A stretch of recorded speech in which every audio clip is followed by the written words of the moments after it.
I am visiting Vietnam for the first time, and I had 48 hours to explore this city.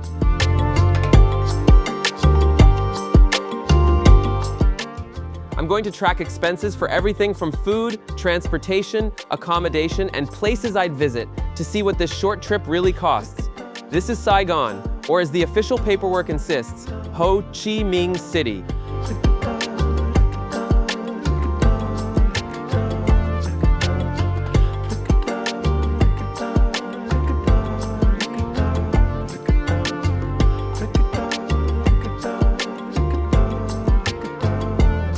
After a 3-hour flight from India, we touched down in Ho Chi Minh City at 1:30 a.m. We picked up our luggage and headed straight to immigration, only to find a massive crowd. It's December, peak tourist season in Vietnam. That's when we spotted the SIM counter. Big mistake. The guy at the desk walked us through all the options, and we picked one for 330,000 dong, roughly 1,100 rupees. After waiting for an hour and a half, we finally cleared immigration and stepped out. And guess what? There's another SIM counter outside with way cheaper prices. So did we just overpay at the airport? Oops. Anyway, it's 3:30 in the morning and we booked a cab to our hotel using Grab, basically the Uber of Vietnam. Our hotel is in District 1 near the famous Ben Thanh Market. This 8-kilometer ride worked out to 60,000 dong per head, roughly 200 rupees. Not bad for a middle-of-the-night escape from the airport. We finally made it to our hotel, only to be told we couldn't check in because our booking said 2 p.m. And guess what? Early check-ins were not allowed. But the receptionist said there is a room available at a nearby hotel just a kilometer away. We could have taken a cab, but nope, it was just 1 kilometer, so we decided to walk.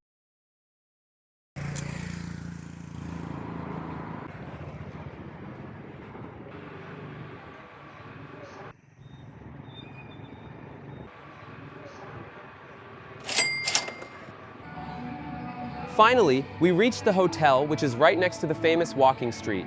We had no clue it was one of the most popular streets in the city until we saw it. Neon lights blazing, music spilling out from every bar, the air filled with the smell of grilled street food, and the streets still buzzing with people like it's early evening. Anyway, this little detour cost us an extra 700 rupees per head for the night's stay. It's 12 p.m. now, and after a much-needed nap, we are heading back to the hotel we originally booked near Ben Thanh Market. Just a quick 1-kilometer ride, but still cost us 55,000 dong, or about 90 rupees per head. We finally checked in, and the room's actually pretty decent. Cost us about 2,500 rupees per head for 2 nights, which in travel math means we now have 0 excuses to not go out and explore. Our first stop for the day is Ben Thanh Market, which is just a few steps from our hotel. This place is one of Ho Chi Minh City's most famous landmarks, a buzzing maze of stalls selling everything from clothes, handicrafts, souvenirs, coffee, and many more. And oh, the food! You've got a wide range of food options available. Ben Thanh Market's food section is like a crash course in Ho Chi Minh City's street food culture under one roof. It's like there's not a dish you'll not find here. And yes, there are vegetarian options too. The food also tastes really good. And the best part? The prices are as friendly as the people serving it. We ordered a meat bread and a noodle soup, which just costed 230 rupees. Overall, Ben Thanh Market is definitely a place to visit if you want to soak in the city's energy in one spot.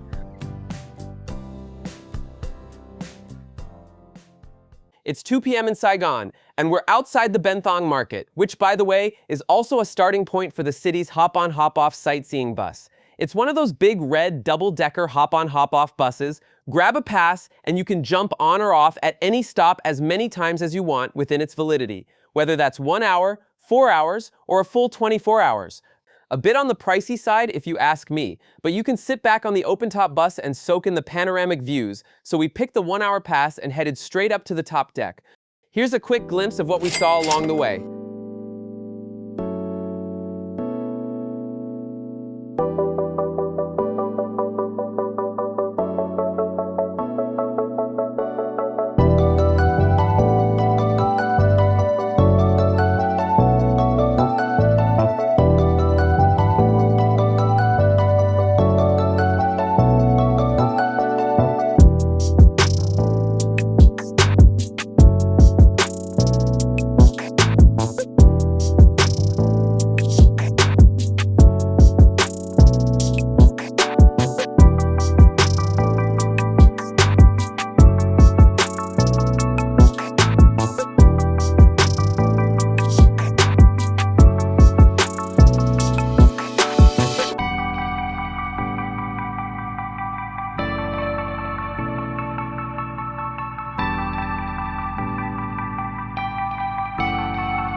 And finally, we were back where we started, Ben Thanh Market.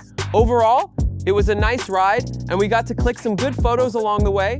But here's the kicker. Later, we found out that this bus ride is way better at night when all the buildings are lit up and the city really comes alive. And there goes another blunder. The bus ride stretched a bit over an hour, and now we are on our way back to the hotel. But before that, we stopped by a cafe and grabbed some refreshments. A much-needed break before heading out again.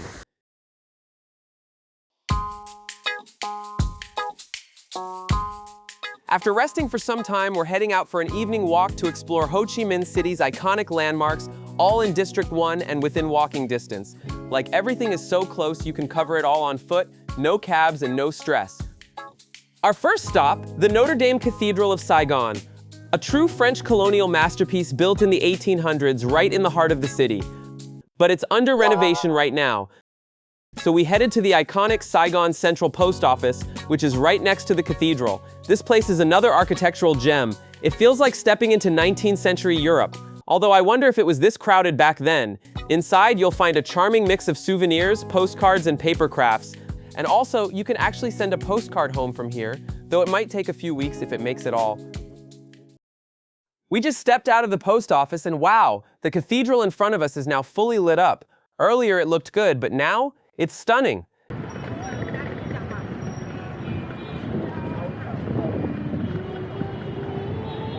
Next up is the Saigon People's Committee building. Originally constructed between 1898 and 1908, is recognized as a national architectural monument and features a distinctive French Renaissance Revival architectural style. If you are staying in District 1, the building is conveniently within walking distance from virtually anywhere in the district. From here, as you walk toward the intersection where Nguyen Hue Boulevard meets Nguyen Hue Walking Street, you will be perfectly positioned to get an incredible panoramic view of the vibrant streets stretching out in every direction and the captivating view of the glowing People's Committee building at a distance.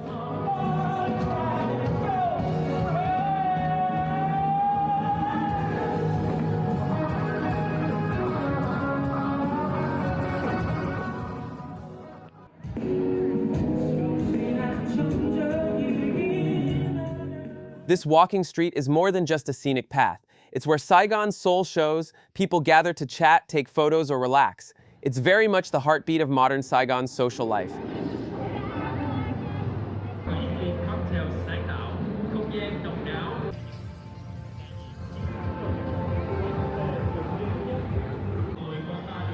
And you would also find the famous Cafe Apartment in this street. A once residential building now hosts multiple levels of trendy cafes. It's a popular spot for coffee lovers and makes for Instagram-worthy shots. On weekend evenings and during festival season, this street bursts into life with live performances and cultural parades.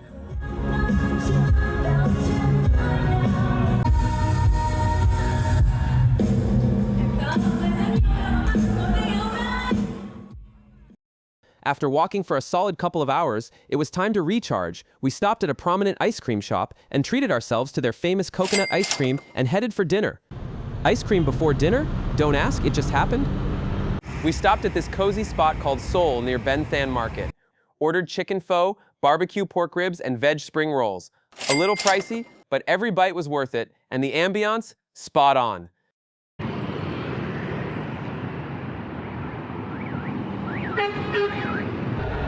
It's 11:30 p.m. and now we are heading to the Bui Vien Walking Street, Saigon's after-dark heartbeat.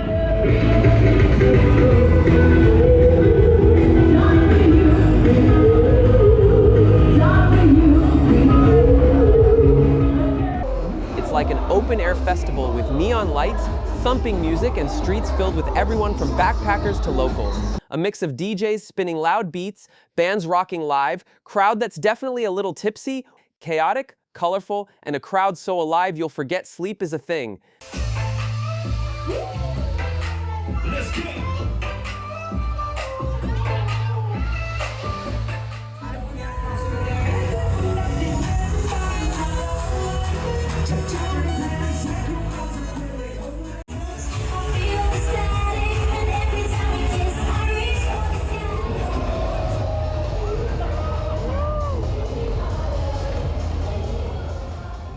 It's like one big street party.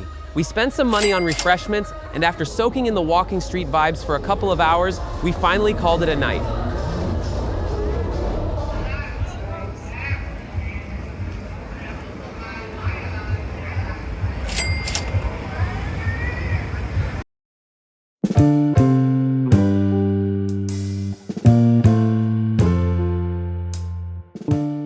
After a good night's sleep, we are again ready to start our day.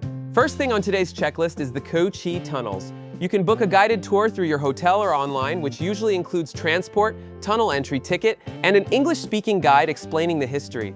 This is super hassle-free and costs around $1,400 per person. Alternatively, you can also take a public transport, which is a cheaper option but slower and less straightforward.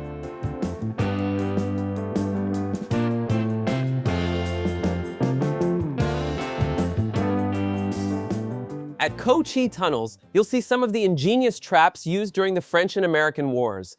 These traps were designed to halt, injure, or kill enemy soldiers, with punji traps often featuring camouflaged pits. A big country. Of course, the north of Vietnam, we got support from the Russia.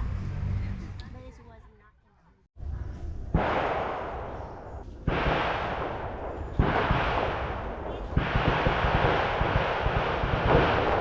You can hear gunshots throughout this exploration because of a shooting range nearby. It really adds to the vibe, almost like stepping back into wartime. We will try our hand at the shooting range in a while, but before that, let us see and experience the tunnels used during the war.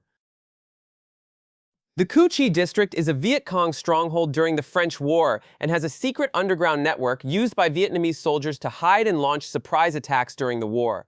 Stretching over 120 miles, these tunnels had living areas, kitchens, and even hospitals. Viet Cong used the tunnels to avoid aerial attacks. These tunnels are tiny, just about 3 to 4 feet high and 3 feet wide, perfect for Vietnamese soldiers who were generally smaller in build, but for the American troops, getting through here was a real struggle.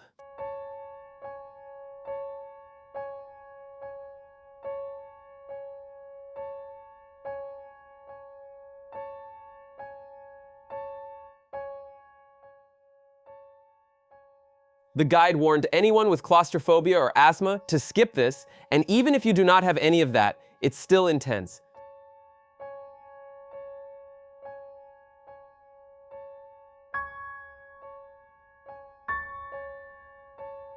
This tourist tunnel is 100 meters long with exits every 20 meters, and it gets tighter at some points as you go. If this feels overwhelming, imagine the Vietnamese soldiers living down here for days during the war.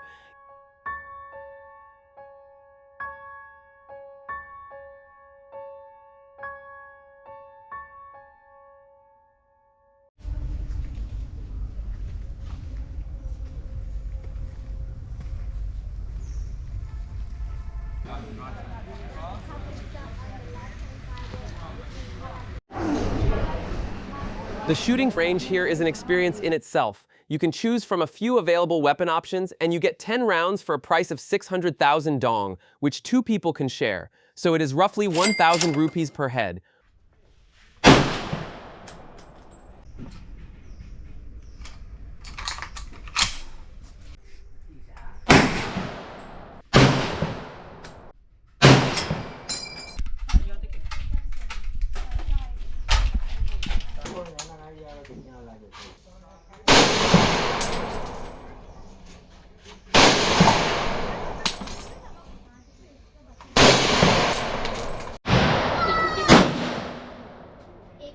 Overall, it was a very satisfying experience. I'd say you should plan to go to Cu Chi tunnels only if you are interested in the history, otherwise you might not really find the experience worth it.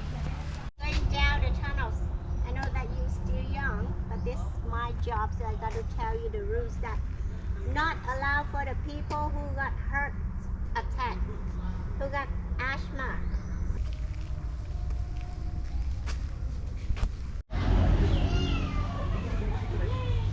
We will be heading to the War Remnants Museum next. It's in District 1 and we have to travel all the way back now. But before that, let's get something to eat.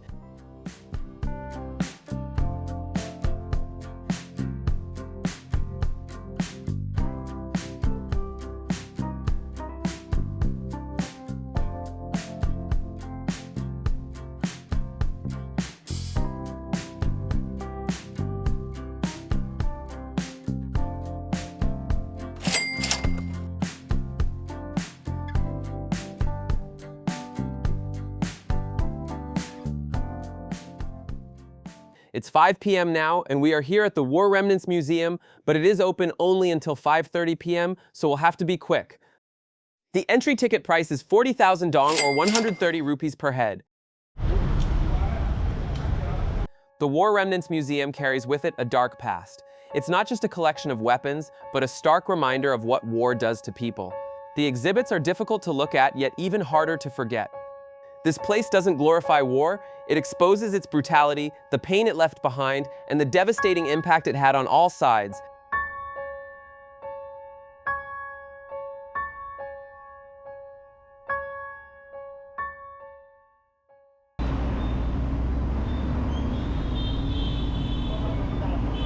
With just a few more hours left in this city, I can't help but take in how much Saigon has to offer.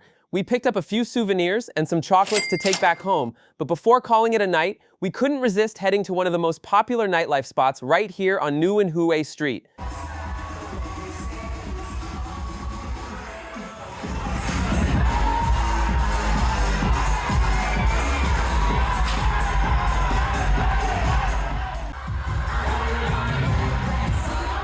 The atmosphere is electric with everyone dancing around. This one is the liveliest, loudest outlet I've ever been to. The vibe really picks up after 9 p.m. If you're looking for a place with great music, high energy, and tasty bites, the Gang Central is the spot.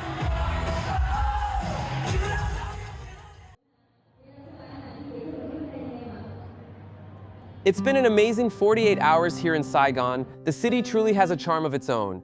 In total, we spent around 12,000 rupees per person over these 2 days. Now, this isn't necessarily the minimum you'd need to spend here. I wasn't really traveling on a strict budget, so there were definitely a few extra spends along the way. But honestly, when you're visiting a place you might never come back to, I feel you shouldn't hold back too much. And if you've made it this far, thanks a lot for watching. I hope you enjoyed exploring Saigon with me. Don't forget to drop a like if you did, and let me know your thoughts or feedback down in the comments. See you in the next one.